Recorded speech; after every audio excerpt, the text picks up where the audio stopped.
দৃঢ়ভাবে সিদ্ধান্ত নিলাম, আমরা ঘরে বসে থাকবো না।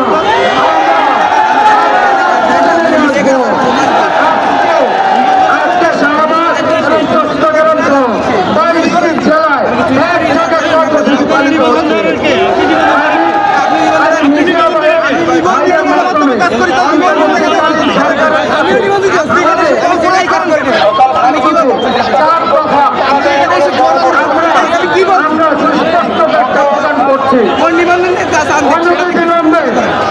অন্তর্বর্তীকালীন সরকারের কাছে যে আশ্বাস পেশ করা হয়েছিল তা আগামী দুর্গা পূজার আগে সুস্পষ্ট প্রদর্শন সনাতনী সমাজের কাছে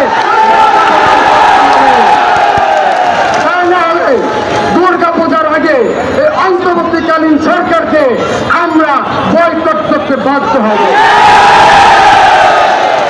5 আগস্ট থেকে 20 আগস্ট 1086টি হামলা হয়েছে, তার বিচার বিভাগীয় তদন্ত করতে হবে। এর সাথে যারা জড়িত আছে বাংলাদেশের আইনে তাদেরকে সর্বোচ্চ শাস্তি প্রদান করতে হবে।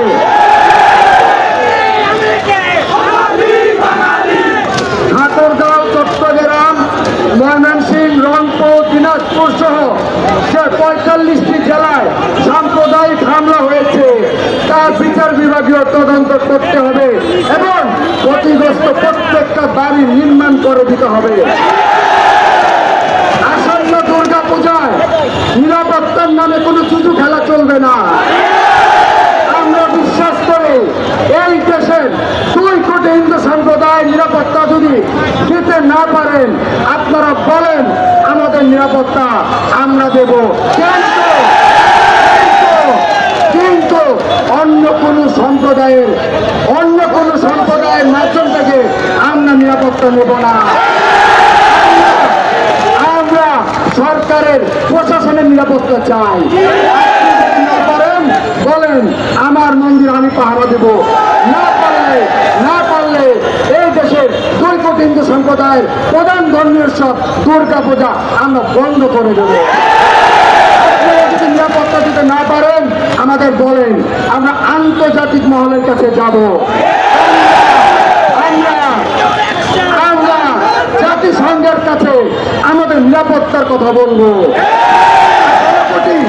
18 কোটি মানুষের মধ্যে 2 কোটি মানুষের যদি নিরাপত্তা দিতে না পারেন, আমরা বলতে চাই না, তারপরেও বলতে বাধ্য হব 2 কোটি হিন্দু সম্প্রদায়ের জন্য আপনি আলাদা প্রদেশ করে দেন,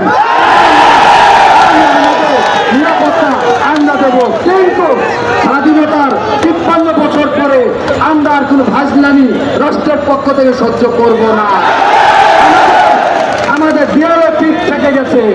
আমরা যদি 2 কোটি আবার রাস্তায় নামি, একটা কথা বলতে চাই, দেশ কিন্তু স্বাধীন একবারই হয়, গণঅভ্যুত্থান কিন্তু বারবার হয়, চলবে না। যদি ভুলে যান তাহলে আমি মনে করব বোকার স্বর্গে বসবাস করবে। আমরা যদি মনে করি এই দেশে 53 বছরের মধ্যে যদি কোনো শান্তিপূর্ণ সম্প্রদায় থাকে সেইটা হচ্ছে হিন্দু সম্প্রদায়। আমরা এই দেশের ভূমিপুত্র, আমরা এই দেশের রাষ্ট্র বিরোধী, সংবিধান বিরোধী এমন কোন কাজও আমরা করতে চাই না। কিন্তু যদি নিরাপত্তা দিতে না পারেন আমরা বাধ্য হব আন্তর্জাতিক মহলের কাছে গিয়ে আমাদের নিরাপত্তা প্রদান ব্যবস্থা করার জন্য। জনতা সহ যারা এসেছেন আমরা সবাইকে ধন্যবাদ জানাচ্ছি, মিডিয়া ভাইকে আমরা ধন্যবাদ জানাচ্ছি। আপনারা আমাদের প্রকৃত বন্ধু। আপনারা চাইলে বৈষম্য বিরোধী আন্দোলনকে আপনারা যেভাবে তুলে ধরেছেন, আমি মনে করি এই দেশে 2 কোটি হিন্দু সম্প্রদায়ের অত্যাচারগুলো আপনাদের তুলে ধরা আপনাদের জায়গা থেকে নৈতিক রাইট রয়েছে। আমরা বিশ্বাস করি আপনারা সেটা পূর্বেও করেছেন, এখনো করছেন, ভবিষ্যতেও করবেন। সে আশা প্রত্যাশা ব্যক্ত রেখে আজকের এই সনাতনী সম্প্রদায়ের পক্ষ থেকে আপনাদেরকে ধন্যবাদ জ্ঞাপন করছি। এবং আজকে এইখানে আমরা বিশ্বাস করি অন্তর্বর্তীকালীন সরকারের কেউ না কেউ এসে আমাদের দাবিগুলোর সাথে একাত্মতা পোষণ করে আমাদের সাথে বসে দ্রুত সমাধান করার চেষ্টা করবে।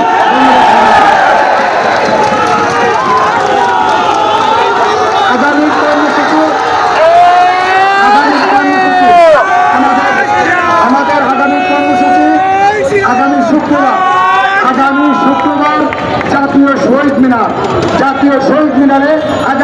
ডিসেম্বর আমাদের কর্মসূচি চলবে। বিকাল 4 ঘটিকায় মশাল মিছিল সহ প্রতিবাদ সমাবেশ চলবে এবং এই দাবি আদায় না হওয়া পর্যন্ত আন্দোলন চলবে। সারা বাংলায় আন্দোলন চলবে।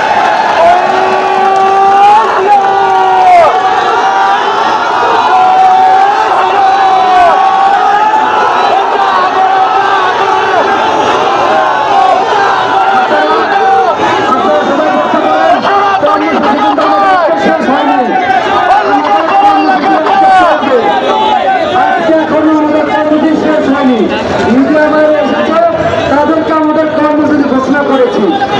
আমাদের হিন্দু গণজাগরণ মঞ্চ, সনাতনী অধিকার আন্দোলন, হিন্দু জাগরণ মঞ্চ, সনাতনী অধিকার আন্দোলন সহ আজকে যে সকল সংগঠনগুলো